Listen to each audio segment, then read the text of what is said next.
নমস্কার, আপনারা শুনছেন রবীন্দ্রনাথ ঠাকুরের অমর ছোট গল্প নষ্ট নীড়। নষ্ট নীড় এই ছোট গল্পটি 20টি পরিচ্ছেদে বিভক্ত। এর পূর্বে আমি দুটি ভিডিওতে 9ম পরিচ্ছেদ পর্যন্ত পাঠ করেছি। আজ আমি পাঠ করব 10ম পরিচ্ছেদ থেকে 14দশ পরিচ্ছেদ পর্যন্ত। আপনারা আমার সঙ্গে থাকুন এবং শুনতে থাকুন। নষ্ট নীড় 10ম পরিচ্ছেদ। অমল স্থির করিল বৌঠানের সঙ্গে মোকাবিলা করিতে হইবে, এ কথাটার শেষ না করিয়া ছাড়া হইবে না। বৌঠানকে যে সকল শক্ত শক্ত কথা শুনাইবে মনে মনে তাহা আবৃত্তি করিতে লাগিল। মন্দা চলিয়া গেলে চারু সংকল্প করিল অমলকে সে নিজে হইতে ডাকিয়া পাঠাইয়া তাহার রোষ ও শান্তি করিবে। কিন্তু একটা লেখার উপলক্ষ করিয়া ডাকিতে হইবে। অমলেরই একটা লেখার অনুকরণ করিয়া অমাবস্যার আলো নামে সে একটা প্রবন্ধ ফাঁদিয়াছে। চারু এটুকু বুঝিয়াছে যে তাহার স্বাধীন ছাঁদের লেখা অমল পছন্দ করে না। পূর্ণিমা তাহার সমস্ত আলোক প্রকাশ করিয়া ফেলে বলিয়া চারু তাহার নতুন রচনায় পূর্ণিমাকে অত্যন্ত ভৎসনা করিয়া লজ্জা দিতেছে। লিখিতেছে, অমাবস্যার অতল স্পর্শ অন্ধকারের মধ্যে 16 কলা চাঁদের সমস্ত আলোক স্তরে স্তরে আবদ্ধ হইয়া আছে। তাহার এক রশ্মিও হারাইয়া যায় নাই।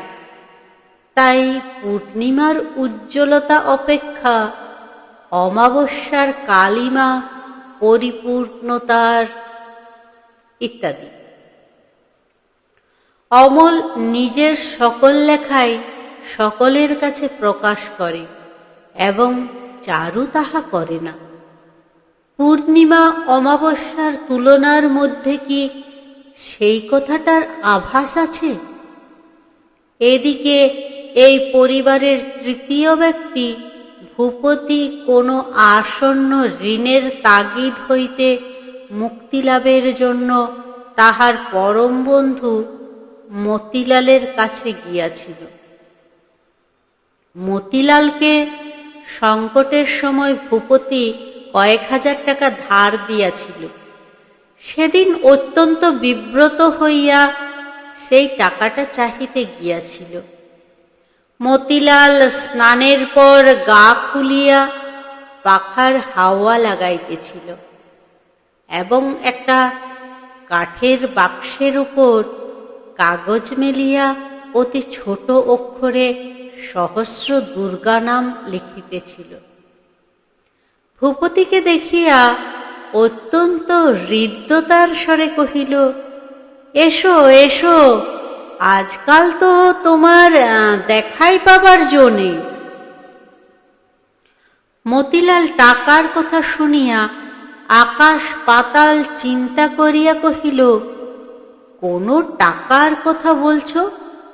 এর মধ্যে তোমার কাছ থেকে কিছু নিয়েছি নাকি?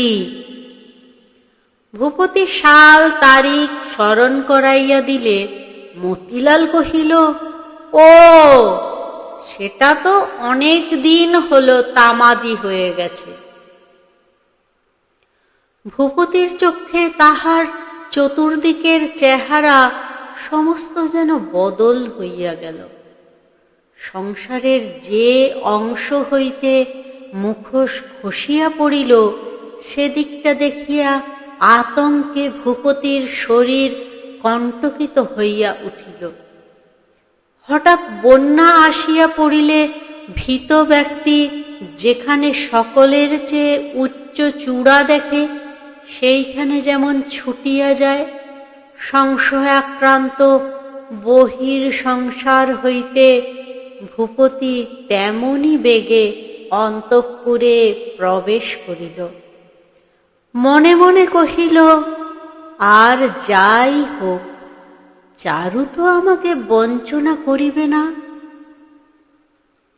চারু তখন খাটে বসিয়া কোলের ওপর বালিশ এবং বালিশের ওপর খাতা রাখিয়া ঝুঁকিয়া পড়িয়া এক মনে লিখিতেছিল। ভূপতি তখন নিতান্ত তাহার পাশে আসিয়া দাঁড়াইল। তখনই তাহার চেতনা হইল। তাড়াতাড়ি তাহার খাতাটা পায়ের নিচে চাপিয়া বসিল। মনে যখন বেদনা থাকে তখন অল্প আঘাতেই গুরুতর ব্যথা বোধ হয়। চারু এমন অনাবশ্যক সত্বরতার সহিত তাহার লেখা গোপন করিল দেখিয়া ভূপতির মনে বাজিল। ভূপতি ধীরে ধীরে খাটের ওপর চারুর পাশে বসিল। চারু তাহার রচনা স্রোতে অনপেক্ষিত বাধা পাইয়া এবং ভূপতির কাছে হঠাৎ খাতা লুকাইবার ব্যস্ততায় অপ্রতিভ হইয়া কোনো কথাই জোগাইয়া উঠিতে পারিল না। সেদিন ভূপতির নিজের কিছু দিবার বা কহিবার ছিল না। সে রিক্ত হস্তে চারুর নিকটে প্রার্থী হইয়া আসিয়াছিল। চারুর কাছ হইতে আশঙ্কাধর্মী ভালোবাসার একটা কোনো প্রশ্ন, একটা কিছু আদর পাইলেই তাহার ক্ষত যন্ত্রণার ঔষধ হইত। কিন্তু হেদে লক্ষ্মী হইল লক্ষ্মী ছাড়া। এক মুহূর্তের প্রয়োজনে প্রীতি ভাণ্ডারের চাবি চারু যেন কোনোখানে খুঁজিয়া পাইল না। উভয়ের সুকঠিন মৌনে ঘরের নীরবতা অত্যন্ত নিবিড় হইয়া আসিল। খানিকক্ষণ নিতান্ত চুপচাপ থাকিয়া ভূপতি নিঃশ্বাস ফেলিয়া খাট ছাড়িয়া উঠিয়া পড়িল এবং ধীরে ধীরে বাহিরে চলিয়া আসিল। সেই সময় অমল বিস্তর শক্ত শক্ত কথা মনের মধ্যে বোঝাই করিয়া লইয়া চারুর ঘরে দ্রুত পদে আসিতেছিল।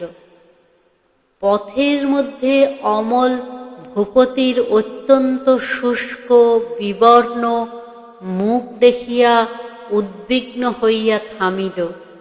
জিজ্ঞাসা করিল, দাদা, তোমার অসুখ করেছে? অমলের স্নিগ্ধ স্বর শুনিবা মাত্র হঠাৎ ভূপতির সমস্ত হৃদয় তাহার অশ্রু রাশি লইয়া বুকের মধ্যে যেন ফুলিয়া উঠিল। কিছুক্ষণ কোনো কথা বাহির হইল না। সবলে আত্মসংবরণ করিয়া ভূপতি আর্দ্র স্বরে কহিল, কিছু হয়নি অমল। এবারে কাগজে তোমার কোনো লেখা বেরোচ্ছে কি? অমল শক্ত শক্ত কথা যাহা সঞ্চয় করিয়াছিল তাহা কোথায় গেল? তাড়াতাড়ি চারুর ঘরে আসিয়া জিজ্ঞাসা করিল, বৌঠান, দাদার কি হয়েছে বলো দেখি। চারু কহিল, কই, তা তো কিছু বুঝতে পারলুম না। অন্য কাগজে বোধ হয় ওর কাগজকে গাল দিয়ে থাকবে। অমল মাথা নাড়িল। না ডাকিতেই অমল আসিল এবং সহজভাবে কথাবার্তা আরম্ভ করিয়া দিল দেখিয়া চারু অত্যন্ত আরাম পাইল। একেবারেই লেখার কথা পড়িল। কহিল, আজ আমি অমাবস্যার আলো বলে একটা লেখা লিখেছিলাম, আর একটু হলেই তিনি সেটা দেখে ফেলেছিলেন। চারু নিশ্চয় স্থির করিয়াছিল তাহার নূতন লেখাটা দেখিবার জন্য অমল পীড়াপিড়ি করিবে। সেই অভিপ্রায়ে হাতখানা একটু নাড়াচাড়াও করিল, কিন্তু অমল একবার তীব্র দৃষ্টিতে কিছুক্ষণ চারুর মুখের দিকে চাহিল। কি বুঝিল, কি ভাবিল জানি না, চকিত হইয়া উঠিয়া পড়িল। পর্বত পথে চলিতে চলিতে হঠাৎ এক সময়ে মেঘের কুয়াশা কাটিবা মাত্র পথিক যেন চমকিয়া দেখিল, সে সহস্রহস্ত গভীর গহ্বরের মধ্যে পা বাড়াইতে যাইতেছিল। অমল কোনো কথা না বলিয়াই একেবারে ঘর হইতে বাহির হইয়া গেল। চারু অমলের এই অভূতপূর্ব ব্যবহারের কোনো তাৎপর্য বুঝিতে পারিল না। একাদশ পরিচ্ছেদ। পরদিন ভূপতি আবার অসময়ে শয়নঘরে আসিয়া চারুকে ডাকাইয়া আনাইল। কহিল, চারু, অমলের বেশ একটি ভালো বিবাহের প্রস্তাব এসেছে। চারু অন্যমনস্ক ছিল, কহিল, ভালো কি এসেছে? বিয়ের সম্বন্ধ। চারু, কেন, আমাকে কি পছন্দ হলো না? ভূপতি উচ্চস্বরে হাসিয়া উঠিল, কহিল, তোমাকে পছন্দ হলো কিনা সে কথা কখনো অমলকে জিজ্ঞাসা করা হয়নি। যদিই বা হয়ে থাকে, আমার তো একটা ছোটখাটো দাবি আছে, সে আমি ফস করে ছাড়ছি নে। চারু, আহ, কি বকছো, তা ঠিক নেই। তুমি যে বললে তোমার বিয়ের সম্বন্ধ এসেছে। চারুর মুখ লাল হইয়া উঠিল। ভূপতি, তাহলে কি ছুটে তোমাকে খবর দিতে আসতুম? বকশিস পাবার তো আশা ছিল না। চারু, অমলের সম্বন্ধ এসেছে, বেশ তো, তাহলে আর দেরি কেন? ভূপতি, বর্ধমানের উকিল রঘুনাথ বাবু তার মেয়ের সঙ্গে বিবাহ দিয়ে অমলকে বিলেত পাঠাতে চান। চারু বিস্মিত হইয়া জিজ্ঞাসা করিল, বিলেত? ভূপতি, হ্যাঁ, বিলেত। চারু, অমল বিলেত যাবে? বেশ মজা তো, বেশ হয়েছে, ভালোই হয়েছে। তা তুমি তাকে একবার বলে দেখো।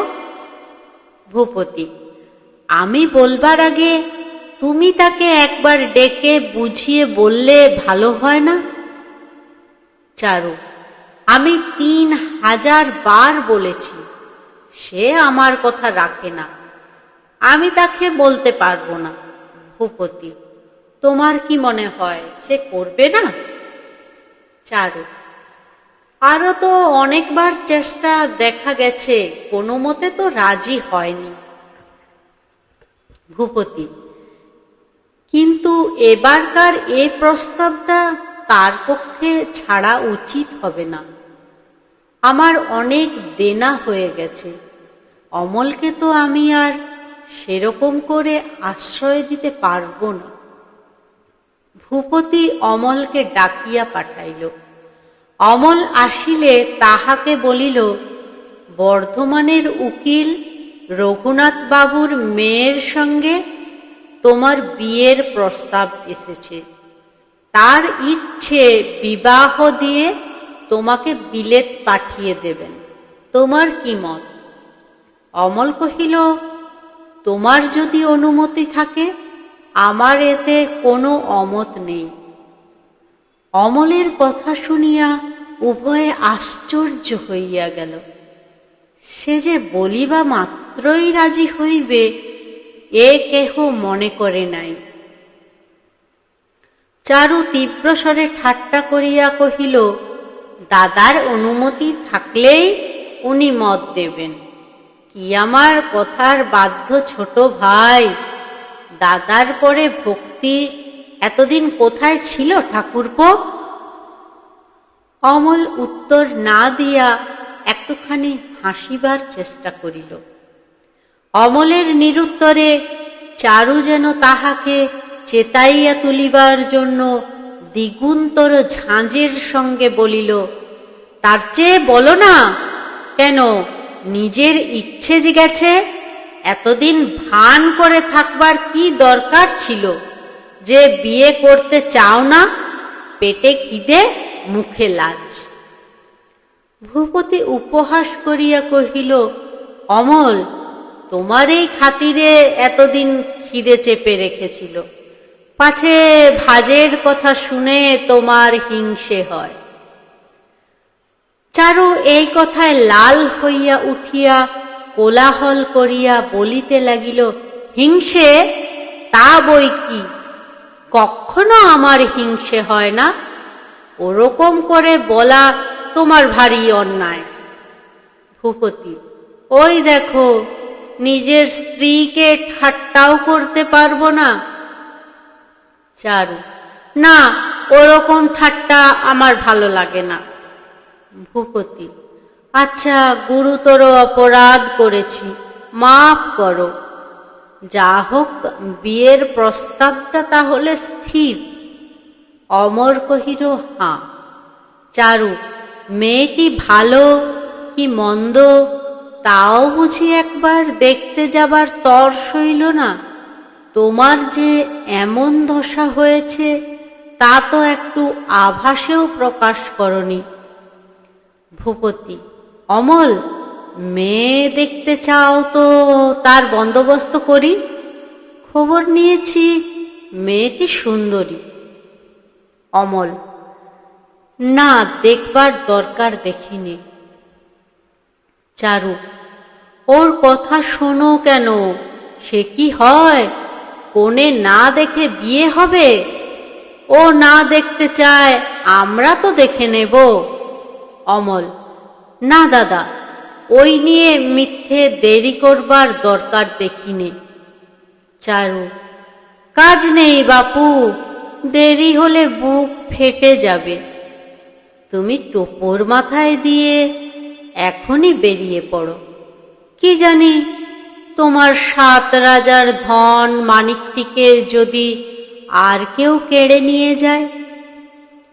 অমলকে চারু কোনো ঠাট্টাতেই কিছুমাত্র বিচলিত করিতে পারিল না। চারু, বিলেত পালাবার জন্য তোমার মনটা বুঝি দৌড়চ্ছে? কেন, এখানে আমরা তোমাকে মারছিলুম না ধরছিলুম? হ্যাট কোট পরে সাহেব না সাজলে এখনকার ছেলেদের মন ওঠে না। ঠাকুরপো, বিলেত থেকে ফিরে এসে আমাদের মতো কালা আদমিদের চিনতে পারবে তো? অমল কহিল, তাহলে আর বিলেত যাওয়া কি করতে?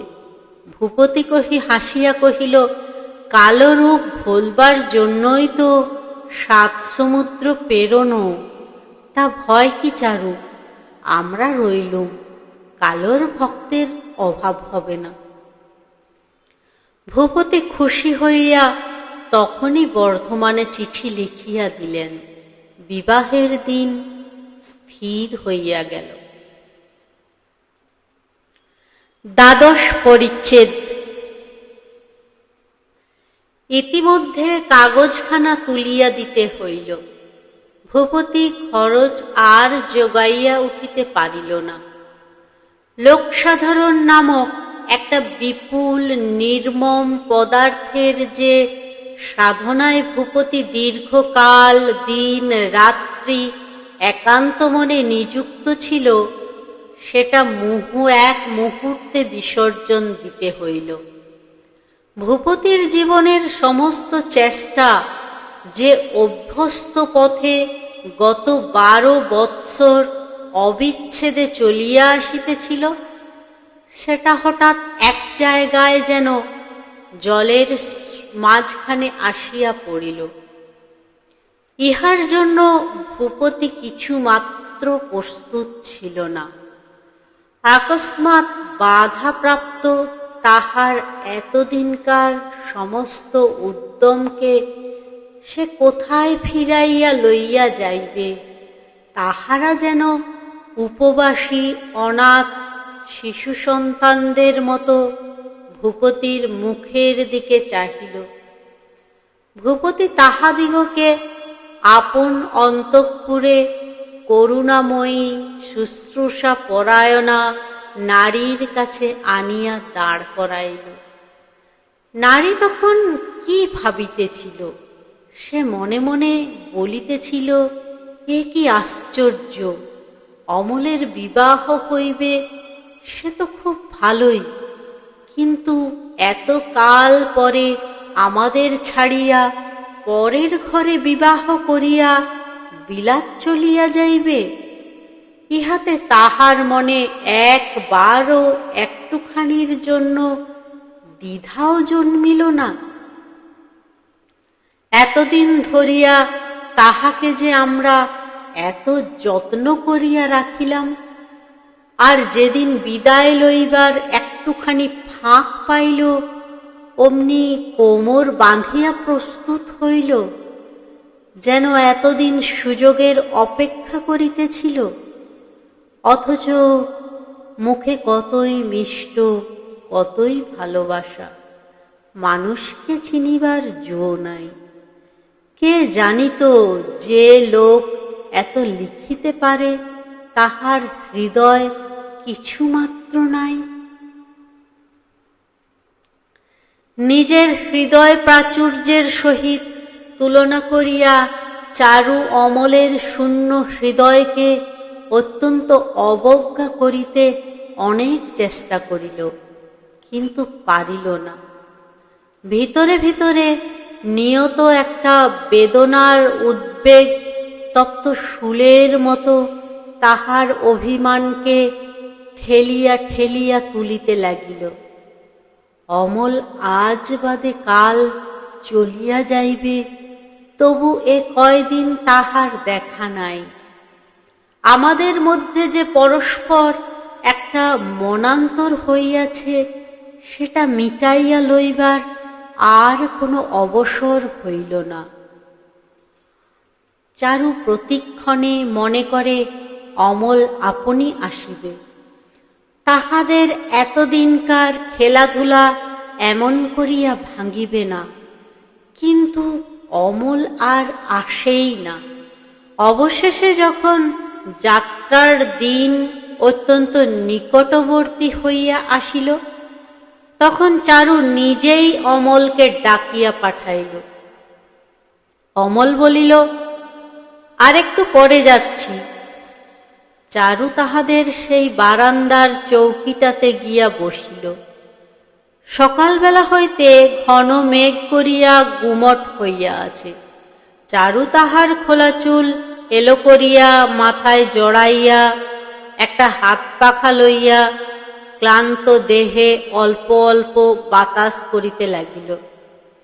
অত্যন্ত দেরি হইল, ক্রমে তাহার হাত পাখা আর চলিল না। রাগ, দুঃখ, অধৈর্য তাহার বুকের ভিতরে ফুটিয়া উঠিল। মনে মনে বলিল, নাই আসিল অমল, তাতেই বা কি? কিন্তু তবু পদশব্দ মাত্রেই তাহার মন দ্বারের দিকে ছুটিয়া যাইতে লাগিল। দূর গির্জায় 11টা বাজিয়া গেল। স্নানান্তে এখনই ভূপতি খাইতে আসিবে, এখনো আধ ঘন্টা সময় আছে। এখনো অমল যদি আসে, যেমন করিয়া হোক তাহাদের কয়দিনকার নীরব ঝগড়া আজ মিটাইয়া ফেলিতেই হইবে। অমলকে এমন ভাবে বিদায় দেওয়া যাইতে পারে না।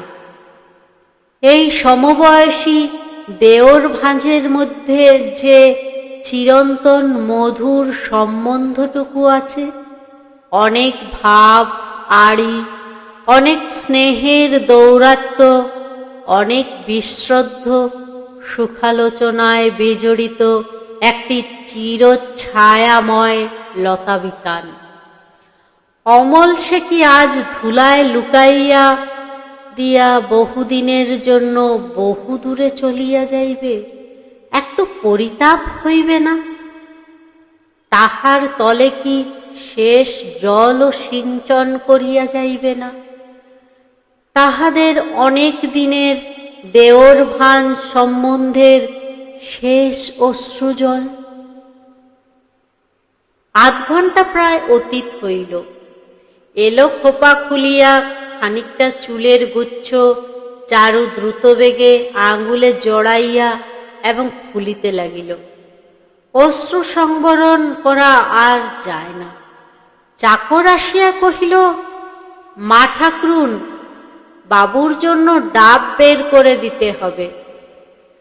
চারু আঁচল হইতে ভাঁড়ারের চাবি খুলিয়া ঝন করিয়া চাকরের পায়ের কাছে ফেলিয়া দিল। সে আশ্চর্য হইয়া চাবি লইয়া চলিয়া গেল। চারুর বুকের কাছ হইতে কি একটা ঠেলিয়া কণ্ঠের কাছে উঠিয়া আসিতে লাগিল। যথাসময়ে ভূপতি সহাস্য মুখে খাইতে আসিল। চারু পাখা হাতে আহার স্থানে উপস্থিত হইয়া দেখিল অমল ভূপতির সঙ্গে আসিয়াছে। চারু তাহার মুখের দিকে চাহিল না। অমল জিজ্ঞাসা করিল, বৌঠান, আমাকে ডাকছ? চারু কহিল, না, এখন আর দরকার নেই। অমল, তাহলে আমি যাই, আমার আবার অনেক গোছাবার আছে। চারু তখন দীপ্ত চক্ষে একবার অমলের মুখের দিকে চাহিল, কহিল, যাও। অমল চারুর মুখের দিকে একবার চাহিয়া চলিয়া গেল। আহারান্তে ভূপতি কিছুক্ষণ চারুর কাছে বসিয়া থাকে। আজ দেনা পাওনা হিসাবপত্রের হাঙ্গামে ভূপতি অত্যন্ত ব্যস্ত, তাই আজ অন্তঃপুরে বেশিক্ষণ থাকিতে পারিবে না বলিয়া কিছু ক্ষুণ্ণ হইয়া কহিল, আজ আর আমি বেশিক্ষণ বসতে পারছি নে, আজ অনেক ঝঞ্ঝাট। চারু বলিল, তা যাও না। ভূপতি ভাবিল চারু অভিমান করিল, বলিল, তাই বলে যে এখনই যেতে হবে তা নয়, একটু জিরিয়ে যেতে হবে। বলিয়া বসিল, দেখিল চারু বিমর্ষ হইয়া আছে। ভূপতি অনুতপ্ত চিত্তে অনেকক্ষণ বসিয়া রহিল, কিন্তু কোনো মতেই কথা জমাইতে পারিল না। অনেকক্ষণ কথোপকথনের বৃথা চেষ্টা করিয়া ভূপতি কহিল, অমল তো কাল চলে যাচ্ছে, কিছুদিন তোমার বোধ হয় খুব একলা বোধ হবে। চারু তাহার কোনো উত্তর না দিয়া যেন কি একটা আনিতে চট করিয়া অন্য ঘরে চলিয়া গেল। ভূপতি কিয়ৎক্ষণ অপেক্ষা করিয়া বাহিরে প্রস্থান করিল। চারু আজ অমলের মুখের দিকে চাহিয়া লক্ষ্য করিয়াছিল, অমল এই কদিনেই অত্যন্ত রোগা হইয়া গেছে। তাহার মুখে তরুণতার সেই স্ফূর্তি একেবারেই নাই। ইহাতে চারু সুখও পাইল, বেদনাও বোধ করিল। আসন্ন বিচ্ছেদেই যে অমলকে ক্লিষ্ট করিতেছে, চারুর তাহাতে সন্দেহ রহিল না। কিন্তু তবু অমলের এমন ব্যবহার কেন? কেন সে দূরে দূরে পালাইয়া বেড়াইতেছে? বিদায়কালকে কেন সে ইচ্ছাপূর্বক এমন বিরোধ তিক্ত করিয়া তুলিতেছে? বিছানায় শুইয়া ভাবিতে ভাবিতে সে হঠাৎ চমকিয়া উঠিয়া বসিল। হঠাৎ মন্দার কথা মনে পড়িল। যদি এমন হয় অমল মন্দাকে ভালোবাসে, মন্দা চলিয়া গেছে বলিয়াই যদি অমল এমন করিয়া, ছি, অমলের মন কি এমন হইবে? এত ক্ষুদ্র, এমন কলুষিত? বিবাহিত রমণীর প্রতি তাহার মন যাইবে অসম্ভব। সন্দেহকে একান্ত চেষ্টায় দূর করিয়া দিতে চাহিল, কিন্তু সন্দেহ তাহাকে সবলে দংশন করিয়া রহিল। এমনি করিয়া বিদায়কাল আসিল, মেঘ পরিষ্কার হইল না। অমল আসিয়া কম্পিত কণ্ঠে কহিল, বৌঠান, আমার যাবার সময় হয়েছে। তুমি এখন থেকে দাদাকে দেখো, তার বড় সংকটের অবস্থা। তুমি ছাড়া তার আর সান্ত্বনার কোনো পথ নেই। অমল ভূপতির বিষণ্ণ ম্লান ভাব দেখিয়া সন্ধান দ্বারা তাহার দুর্গতির কথা জানিতে পারিয়াছিল। ভূপতি যে কিরূপ নিঃশব্দে আপন দুঃখ দুর্দশার সহিত একলা লড়াই করিতেছে, কাহারও কাছে সাহায্য বা সান্ত্বনা পায় নাই, অথচ আপন আশ্রিত পালিত আত্মীয় স্বজনদিগকে এই প্রলয় সংকটে বিচলিত হইতে দেয় নাই, ইহা সে চিন্তা করিয়া চুপ করিয়া রহিল। তারপরে সে চারুর কথা ভাবিল, নিজের কথা ভাবিল। কর্ণমূল লোহিত হইয়া উঠিল। সবেগে বলিল, চুলোয় যাক আষাঢ়ের চাঁদ আর অমাবস্যার আলো। আমি ব্যারিস্টার হয়ে এসে দাদাকে যদি সাহায্য করতে পারি, তবেই আমি পুরুষ মানুষ। গত রাত্রি সমস্ত রাত জাগিয়া চারু ভাবিয়াছিল অমলকে বিদায়কালে কি কথা বলিবে। সহসা অভিমান এবং প্রফুল্ল উদাসীন্যের দ্বারা মাজিয়া মাজিয়া সেই কথাগুলিকে সে মনে মনে উজ্জ্বল ও শানিত করিয়া তুলিয়াছিল। কিন্তু বিদায় দিবার বেলায় চারুর মুখে কোনো কথাই বাহির হইল না। সে কেবল বলিল, চিঠি লিখবে তো অমল? অমল ভূমিতে মাথা রাখিয়া প্রণাম করিল। চারু ছুটিয়া শয়ন ঘরে গিয়া দ্বার বন্ধ করিয়া দিল। ত্রয়োদশ পরিচ্ছেদ। ভূপতি বর্ধমানে গিয়া অমলের বিবাহ অন্তে তাহাকে বিলাতে রওনা করিয়া দিয়া ঘরে ফিরিয়া আসিল। নানা দিক হইতে ঘা খাইয়া বিশ্বাসপরায়ণ ভূপতির মনে বহিঃসংসারের প্রতি একটা বৈরাগ্যের ভাব আসিয়াছিল। সভা সমিতি মেলামেশা কিছুই তাহার ভালো লাগিত না। মনে হইল, এই সব লইয়া আমি এতদিন কেবল নিজেকেই ফাঁকি দিলাম। জীবনের সুখের দিন বৃথা বহিয়া গেল এবং সারভাগ আবর্জনা কুণ্ডে ফেলিলাম। ভূপতি মনে মনে কহিল, যাক, কাগজটা গেল, ভালোই হইল, মুক্তি লাভ করিলাম। সন্ধ্যার সময় আঁধারের সূত্রপাত দেখিলেই পাখি যেমন করিয়া নীড়ে ফিরিয়া আসে, ভূপতি সেইরূপ তাহার দীর্ঘদিনের সঞ্চরণ ক্ষেত্র পরিত্যাগ করিয়া অন্তঃপুরে চারুর কাছে চলিয়া আসিল। মনে মনে স্থির করিল, বাস, এখন আর কোথাও নয়, এইখানেই আমার স্থিতি। যে কাগজের জাহাজটা লইয়া সমস্ত দিন খেলা করিতাম, সেটা ডুবিল। এখন ঘরে চলি। বোধ করি ভূপতির একটা সাধারণ সংস্কার ছিল, স্ত্রীর ওপর অধিকার কাহাকেও অর্জন করিতে হয় না। স্ত্রী ধ্রুবতারার মতো নিজের আলো নিজেই জ্বালাইয়া রাখে, হাওয়ায় নেবে না, তেলের অপেক্ষা রাখে না। বাহিরে যখন ভাঙচুর আরম্ভ হইল, তখন অন্তঃপুরে কোনো খিলানে ফাটল ধরিয়াছে কিনা তাহা একবার পরখ করিয়া দেখার কথাও ভূপতির মনে স্থান পায় নাই। ভূপতি সন্ধ্যার সময় বর্ধমান হইতে বাড়ি ফিরিয়া আসিল।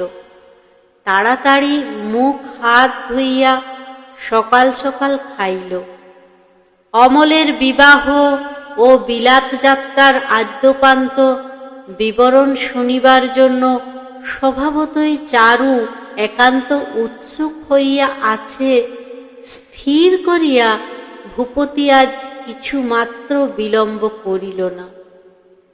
ভূপতি শোবার ঘরে বিছানায় গিয়া শুইয়া গুড়গুড়ির সুদীর্ঘ নল টানিতে লাগিল। চারু এখনো অনুপস্থিত, বোধ করি গৃহকার্য করিতেছে। তামাক পুড়িয়া শ্রান্ত ভূপতির ঘুম আসিতে লাগিল।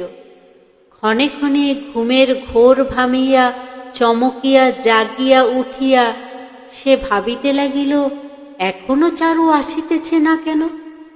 অবশেষে ভূপতি থাকিতে না পারিয়া চারুকে ডাকিয়া পাঠাইল। ভূপতি জিজ্ঞাসা করিল, চারু, আজ যে এত দেরি করলে? চারু তাহার জবাবদিহি না করিয়া কহিল, হাঁ, আজ দেরি হয়ে গেল। চারুর আগ্রহপূর্ণ প্রশ্নের জন্য ভূপতি অপেক্ষা করিয়া রহিল। চারু কোনো প্রশ্ন করিল না। ইহাতে ভূপতি কিছু ক্ষুণ্ণ হইল। তবে কি চারু অমলকে ভালোবাসে না? অমল যতদিন উপস্থিত ছিল ততদিন চারু তাহাকে লইয়া আমোদ আহ্লাদ করিল, আর যেই চলিয়া গেল অমনি তাহার সম্বন্ধে উদাসীন। এইরূপ বিষদৃষ্ট ব্যবহারে ভূপতির মনে খটকা লাগিল। সে ভাবিতে লাগিল, তবে কি চারুর হৃদয়ের গভীরতা নাই? কেবল সে আমোদ করিতেই জানে, ভালোবাসিতে পারে না। মেয়ে মানুষের পক্ষে এরূপ নিরাসক্ত ভাব তো ভালো নয়। চারু ও অমলের সখিত্বে ভূপতি আনন্দ বোধ করিত। এই দুজনের ছেলে মানুষই আড়ি ও ভাব, খেলা ও মন্ত্রণা তাহার কাছে সুমিষ্ট কৌতুকাবহ ছিল। অমলকে চারু সর্বদা যে যত্ন আদর করিত, তাহাতে চারুর সুকোমল হৃদয়ালুতার পরিচয় পাইয়া ভূপতি মনে মনে খুশি হইত। আজ আশ্চর্য হইয়া ভাবিতে লাগিল, সে সমস্তই কি ভাষা ভাষা? হৃদয়ের মধ্যে তাহার কোনো ভিত্তি ছিল না। ভূপতি ভাবিল, চারুর হৃদয় যদি না থাকে তবে কোথাও ভূপতি আশ্রয় পাইবে। অল্পে অল্পে পরীক্ষা করিবার জন্য ভূপতি কথা পাড়িল, চারু, তুমি ভালো ছিলে তো? তোমার শরীর খারাপ নেই? চারু সংক্ষেপে উত্তর করিল, ভালোই আছি। ভূপতি, অমলের তো বিয়ে চুকে গেল। এই বলিয়া ভূপতি চুপ করিল। চারু তৎকালোচিত একটা কোনো সঙ্গত কথা বলিতে অনেক চেষ্টা করিল, কোনো কথাই বাহির হইল না। সে আড়ষ্ট হইয়া রহিল।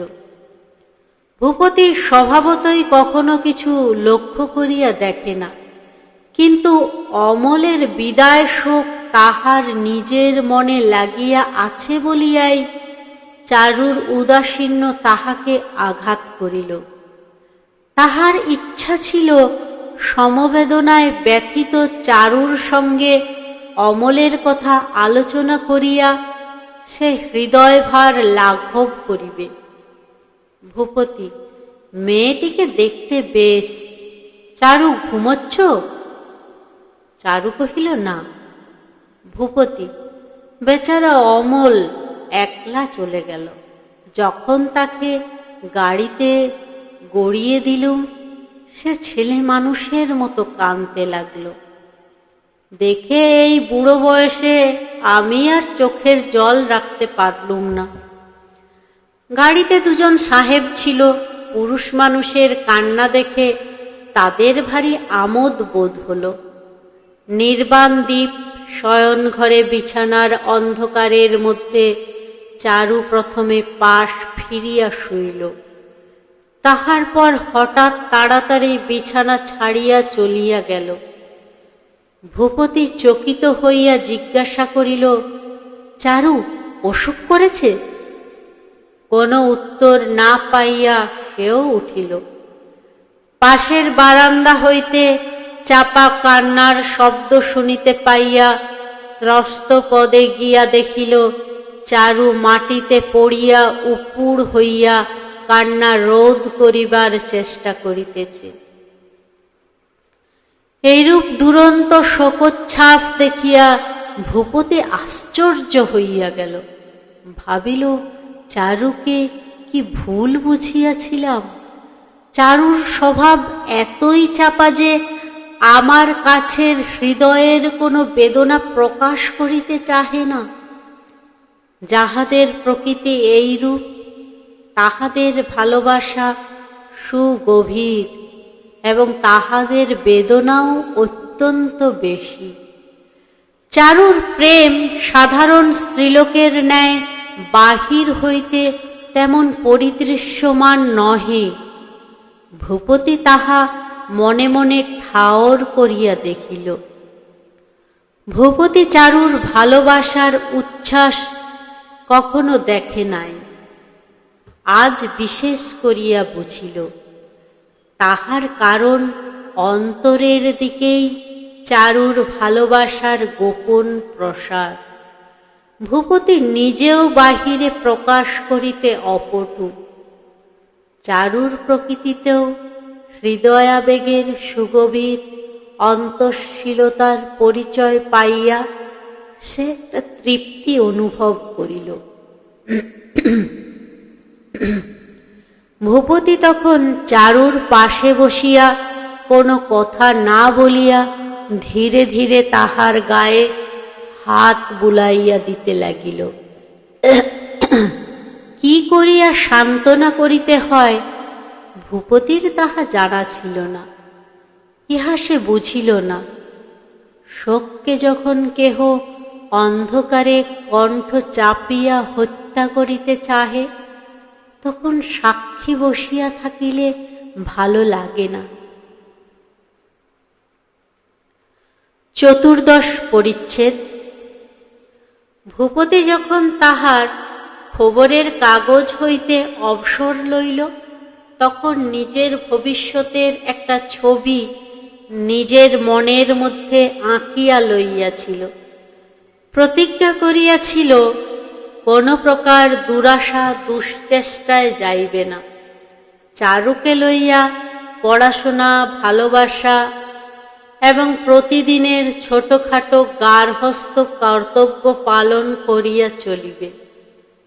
মনে করিয়াছিল সে যে সকল ঘোরা সুখ সবচেয়ে সুলভ অথচ সুন্দর, সর্বদাই নাড়াচাড়ার যোগ্য অথচ পবিত্র নির্মল, সেই সহজলভ্য সুখগুলির দ্বারা তাহাদের জীবনের গৃহকোণটিতে সন্ধ্যা প্রদীপ জ্বালাইয়া নিভৃত শান্তির অবতারণা করিবে।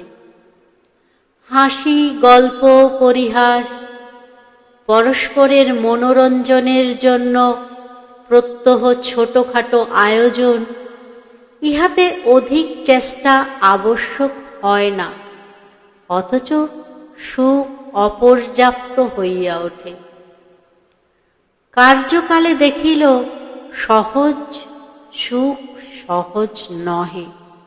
যাহা মূল্য দিয়া কিনিতে হয় না, তাহা যদি আপনি হাতের কাছে না পাওয়া যায় তবে আর কোনো মতেই কোথাও খুঁজিয়া পাইবার উপায় থাকে না। ভূপতি কোনো মতেই চারুর সঙ্গে বেশ করিয়া জমাইয়া লইতে পারিল না। ইহাতে সে নিজেকেই দোষ করিল।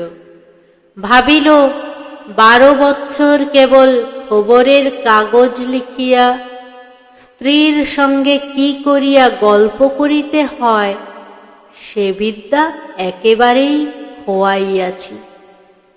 সন্ধ্যাদীপ জ্বালিতেই ভূপতি আগ্রহের সহিত ঘরে যায়। সে 2-1 কথা বলে, চারু 2-1 কথা বলে। তারপরে কি বলিবে ভূপতি কোনো মতেই ভাবিয়া পায় না। নিজের এই অক্ষমতায় স্ত্রীর কাছে এসে লজ্জাবোধ করিতে থাকে।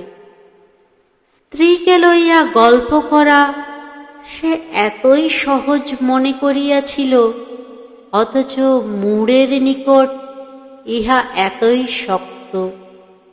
সভাস্থলে বক্তৃতা করা ইহার চেয়ে সহজ।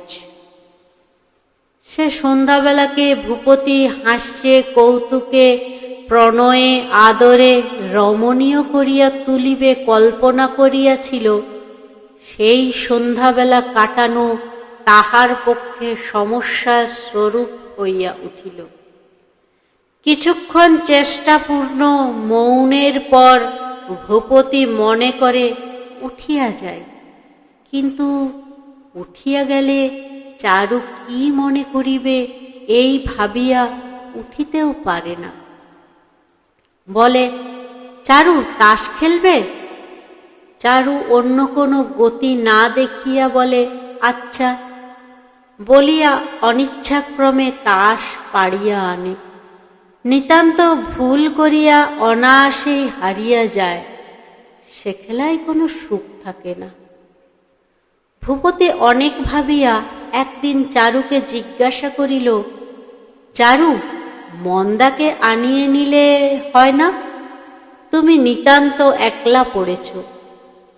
চারু মন্দার নাম শুনিয়াই জ্বলিয়া উঠিল, বলিল, না, মন্দাকে আমার দরকার নেই।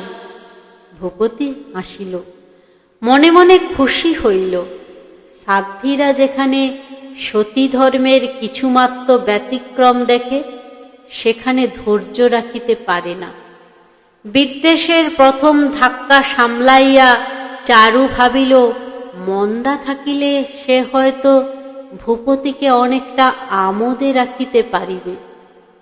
ভূপতি তাহার নিকট হইতে যে মনের সুখ চায় সে তাহা কোনো মতে দিতে পারিতেছে না। ইহা চারু অনুভব করিয়া পীড়া বোধ করিতেছিল। ভূপতি জগৎ সংসারের আর সমস্ত ছাড়িয়া একমাত্র চারুর নিকট হইতেই তাহার জীবনের সমস্ত আনন্দ আকর্ষণ করিয়া লইতে চেষ্টা করিতেছে। এই একাগ্র চেষ্টা দেখিয়া ও নিজের অন্তরের দৈন্য উপলব্ধি করিয়া চারু ভীত হইয়া পড়িয়াছিল। এমন করিয়া কতদিন কি রূপে চলিবে? ভূপতি আর কিছু অবলম্বন করে না কেন? আর একটা খবরের কাগজ চালায় না কেন? ভূপতির চিত্তরঞ্জন করিবার অভ্যাস এ পর্যন্ত চারুকে কখনো করিতে হয় নাই। ভূপতি তাহার কাছে কোনো সেবা দাবি করে নাই, কোনো সুখ প্রার্থনা করে নাই। চারুকে সে সর্বতোভাবে নিজের প্রয়োজনীয় করিয়া তোলে নাই। আজ হঠাৎ তাহার জীবনের সমস্ত প্রয়োজন চারুর নিকট চাহিয়া বসাতে সে কোথাও কিছু যেন খুঁজিয়া পাইতেছে না। ভূপতির কি চাই, কি হইলে সে তৃপ্ত হয়, তাহা চারু ঠিক মতো জানে না, এবং জানিলেও তাহা চারুর পক্ষে সহজে আয়ত্তগম্য নহে। ভূপতি যদি অল্পে অল্পে অগ্রসর হইত তবে চারুর পক্ষে হয়তো এত কঠিন হইত না, কিন্তু হঠাৎ এক রাত্রে দেউলিয়া হইয়া রিক্ত ভিক্ষাপাত্র পাতিয়া বসাতে সে যেন বিব্রত হইয়াছে। চারু কহিল, আচ্ছা, মন্দাকে আনিয়ে নাও, সে থাকলে তোমার দেখাশোনার অনেক সুবিধে হতে পারে। ভূপতি হাসিয়া কহিল, আমার দেখাশুনো? কিছু দরকার নেই। ভূপতি ক্ষুণ্ণ হইয়া ভাবিল, আমি বড় নিরস লোক, চারুকে কিছুতেই আমি সুখী করিতে পারিতেছি না। এই ভাবিয়া সে সাহিত্য লইয়া পড়িল। বন্ধুরা কখনো বাড়ি আসিলে বিস্মিত হইয়া দেখিত ভূপতি টেনিসন, বাইরন, বঙ্কিমের গল্প এই সমস্ত লইয়া আছে। ভূপতির এই অকাল কাব্যানুরাগ দেখিয়া বন্ধু বান্ধবেরা অত্যন্ত ঠাট্টা বিদ্রূপ করিতে লাগিল। ভূপতি হাসিয়া কহিল, ভাই, বাঁশের ফুলও ধরে, কিন্তু কখন ধরে তার ঠিক নেই। একদিন সন্ধ্যাবেলায় শোবার ঘরে বড় বাতি জ্বালাইয়া ভূপতি প্রথমে লজ্জায় একটু ইতস্তত করিল, পরে কহিল, একটা কিছু পড়ে শোনাব। চারু কহিল, শোনাও না। ভূপতি কহিল, কি শোনাব? চারু কহিল, তোমার যা ইচ্ছে। ভূপতি চারুর অধিক আগ্রহ না দেখিয়া একটু দমিল, তবু সাহস করিয়া কহিল, টেনিসন থেকে একটা কিছু তর্জমা করে তোমাকে শোনাই। চারু কহিল, শোনাও। সমস্তই মাটি হইল। সংকোচ ও নিরুৎসাহে ভূপতির পড়া বাঁধিয়া যাইতে লাগিল। ঠিকমতো বাংলা প্রতিশব্দ জোগাইল না। চারুর শূন্য দৃষ্টি দেখিয়া বোঝা গেল সে মন দিতেছে না। সেই দীপালোকিত ছোট ঘরটি, সেই সন্ধ্যাবেলাকার নিভৃত অবকাশটুকু তেমন করিয়া ভরিয়া উঠিল না। ভূপতি আরও দুই একবার এই ভ্রম করিয়া অবশেষে স্ত্রীর সহিত সাহিত্য চর্চার চেষ্টা পরিত্যাগ করিল। নমস্কার। এতক্ষণ আপনারা শুনছিলেন রবীন্দ্রনাথ ঠাকুরের অমর ছোট গল্প নষ্টনীড়ের 10ম পরিচ্ছেদ থেকে চতুর্দশ পরিচ্ছেদ। এর আগে আমি দুটি ভিডিওতে নষ্টনীড়ের 9ম পরিচ্ছেদ অবধি পাঠ করেছি। আপনাদের নিশ্চয়ই ভালো লেগে থাকবে। তো আমার ভিডিও যদি আপনাদের ভালো লেগে থাকে অবশ্যই আমার চ্যানেলটি সাবস্ক্রাইব করুন এবং ভিডিওগুলি লাইক ও শেয়ার করুন। নমস্কার।